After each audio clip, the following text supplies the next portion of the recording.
kalau bicara sumpah pocong dari sudut pandang hukum memang sedikit susah ya.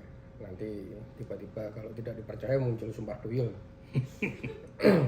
Pada prinsipnya ketika Zakat Total kalau tidak salah sudah mengajukan upaya hukum PK terhadap perkara yang menjerat di tahun 2016.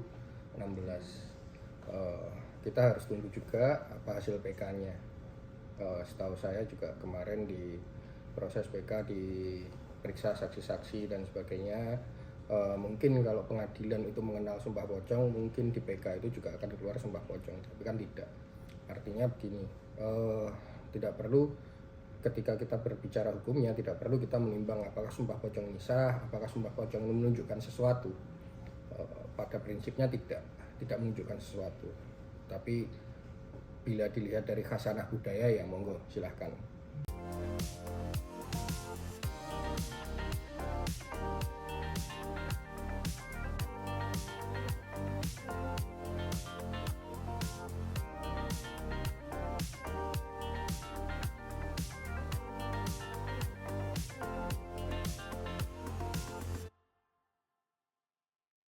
Kembali lagi bertanya tentang sumpah pocong lagi nih ya.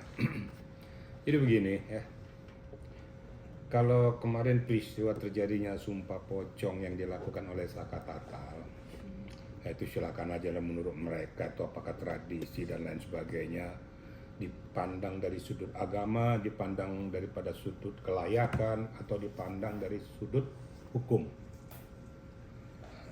Bahkan ada yang mengatakan bahwa itu kalau diambil dari kitab undang-undang KUHP atau KUHAP tuh ada kata di sana. Nah ini yang makin blunder. Jadi perlu saya sampaikan di sini ya. Di dalam sumpah terhadap kasus apapun yang bermuatan hukum di pengadilan, yang berlaku itu cuma satu. Pada saat hakim untuk meminta sumpah kepada apakah itu saksi, ahli, terdakwa dan lain sebagainya, cuma satu.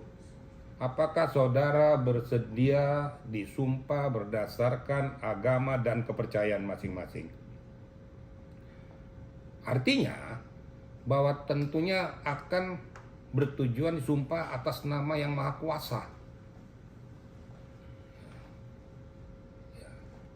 berdasarkan nama Allah, nama Tuhan. Kalau di Muslim dikatakan demi Allah saya bersumpah. Kalau di Kristen dikatakan demi Tuhan. Jadi nggak ada demi sumpah pocong. Jadi jangan dibikin aneh-aneh gitu loh. Nah saya nggak tahu nih, kok ada pengacara yang menghadiri sumpah pocong seolah-olah itu jadi sah, itu bisa dibawa ke pengadilan. Ini Indonesia mau jadi apa? Jadi saya luruskan aja permasalahan sampai berapi-api mengatakan bahwa ini tidak sah, tidak sah. Ya sumpah aja nanti di pengadilan kalau memang kamu seorang pengacara yang benar. Jadi nggak ada dalam kitab KUHAP tuh nggak ada itu. Nggak ada di dalam ketentuan di pengadilan dan peradilan tuh nggak ada. Ya perlu sampai sekali lagi, itu silakan aja, mungkin itu tradisi kedaerahan itu saya tidak mau ikut campur tentang masalah itu ya. Saya harus bisa meluruskan, membedakan, kemudian memilah-milah mana yang berlandaskan aturan hukum, mana yang disahkan secara hukum dan undang-undang, mana hanya sebagai tradisi. Ya. Kalau tradisi dikatakan bahwa di satu daerah ada berlaku sumpah pocong, nah cuma saya bertanya, dia bersumpah pocong, katanya kita tidak boleh menduakan Allah. Kan begitu? Loh sekarang kalau sumpah pocong itu menduakan Allah nggak? Saya bertanya sekarang kepada kita semua. Kalau kita memang umat beragama, masa percaya dengan pocong? Kok disumpah pocong yang disumpah? Kalau seandainya kau mati seperti pocong itu gimana? Nggak, saya juga nggak ngerti juga aksioma mana yang diambil. Nah kalau kita memang betul-betul umat yang beriman, umat yang beragama, yang hanya percaya kepada kekuatan daripada yang Maha Kuasa, ya sudahlah itu yang kita anut. Kalau di negara kita itu hanya itu yang berlaku, nggak ada berlaku hal-hal yang lain. Kira-kira gitu, rekan-rekan media.